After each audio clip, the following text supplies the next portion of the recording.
सर्वांना भारतीय प्रजासत्ताक दिनाच्या हार्दिक शुभेच्छा। आज 26 जानेवारी पाहूया आजचे दिनविशेष। आजच्याच दिवशी 1876 मध्ये मुंबई आणि कलकत्ता दरम्यान रेल्वे वाहतुकीस सुरुवात झाली। आजच्याच दिवशी 1949 मध्ये भारताच्या राज्यघटनेचा पहिला मसुदा मंजूर झाला आणि 26 जानेवारी 1950 रोजी राज्यघटना कार्यान्वित होऊन भारत हा प्रजासत्ताक देश झाला। 26 जानेवारी 1965 रोजी भारतात हिंदी ही भाषा शासकीय भाषा म्हणून जाहीर करण्यात आली।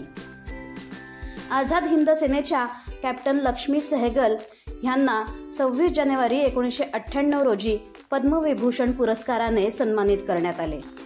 आजच्याच दिवशी 1998 मध्ये स्वातंत्र्य सैनिक आणि भूमिगत रेडिओ स्टेशन चालवणाऱ्या उषा मेहता यांनाही पद्मविभूषणाने सन्मानित करण्यात आले।